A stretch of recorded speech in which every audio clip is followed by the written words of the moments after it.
আবারও উত্তপ্ত জাতীয় পার্টির কেন্দ্রীয় কার্যালয় এলাকা। কর্মী সমাবেশ কেন্দ্র করে পুলিশের সাথে বিকেলে ধাওয়া পাল্টা ধাওয়া হয়েছে দলটির। সমাবেশ শুরু হওয়ার আধা ঘন্টা পরই টিয়ার শেল আর সাউন্ড গ্রেনেডে পণ্ড হয় কর্মসূচি। দলটির নেতাকর্মীদের দাবি, শান্তিপূর্ণ সমাবেশে বিনা উস্কানিতে হামলা করেছে পুলিশ।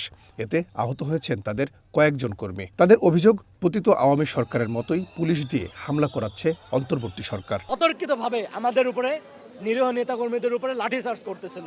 আমাদের নেতাকর্মী কেউ কোনো রকমের উস্কানিমূলক বক্তব্য দেয়নি, কোনো হিংস্রতামূলক বক্তব্য রাখেনি। বিভিন্ন নেতৃবৃন্দ বক্তব্য দিতেছিলেন।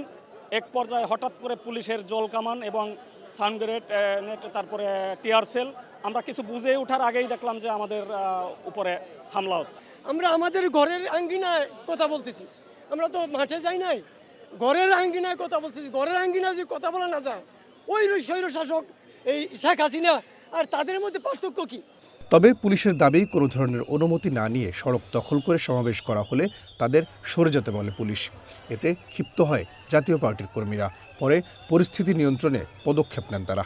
কার্যালয়ের ভেতরে সরিয়ে দেওয়া হয় দলের চেয়ারম্যান জেএম কাদেরকে। বারবার অনুরোধ করছিলাম যেহেতু আপনারা পলিটিক্যাল পার্টি আপনারা করতে পারেন, আর এটার সাথে আমাদের কোনো সম্পর্ক নাই। হ্যাঁ, তো আপনারা করেন, কিন্তু সেটা হচ্ছে রাস্তা দখল করে বা রাস্তাটা খোলা রাখেন, রাস্তার উপরে কোনো কিছু যেন না হয়। কয়েকবার কিন্তু আমরা বলছি, ওয়ার্নিং দেওয়া হয়েছে বেশ কয়েকবার। আমাদের অন্য অফিসার, আরও 2-3 জন অফিসার ছিল, তারা নিজেরাও গেছে, ওসি নিজে যা কথা বলছে। তো এরপরেও যখন না হয়েছিল, তখন আমরা জাস্ট খালি ডিসপার্স করার জন্য যেন রাস্তাটা ছেড়ে দেয়, এইটার জন্য আমাদের যতটুকু দেওয়া হয়েছে এইটুকু। সংঘর্ষের পর পরিস্থিতি কিছুটা শান্ত হলে কার্যালয়ের ভেতরে সংবাদ সম্মেলনে দলটির মহাসচিব অভিযোগ করেন, একটি মহলের নির্দেশে জাতীয় পার্টিকে দাবিয়ে রাখতে কর্মসূচিতে বাধা দিয়েছে পুলিশ। এ ঘটনায় সুষ্ঠু তদন্ত করে বিচারের দাবি জানিয়েছেন শামীম হায়দার পাটোয়ারি। শান্তিপূর্ণ প্রোগ্রাম তার অফিসের সামনে করতে যাবে এবং পুলিশ সেখানে বাধা দিবে, এটা নব্য ফ্যাসিবাদের একটি আবির্ভাব হচ্ছে।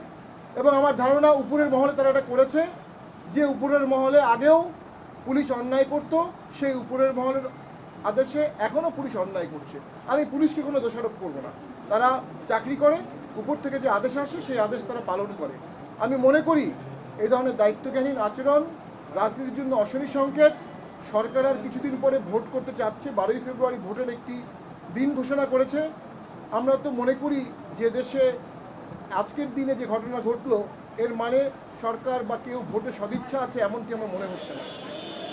সংঘর্ষের পর আর কোনো বিশৃঙ্খলা এড়াতে পুলিশসহ আইন শৃঙ্খলা বাহিনীর বিপুল সংখ্যক সদস্য মোতায়েন রয়েছে জাতীয় পার্টির কেন্দ্রীয় কার্যালয় এলাকায়। রহিম রুমন, ওয়ান নিউজ, ঢাকা।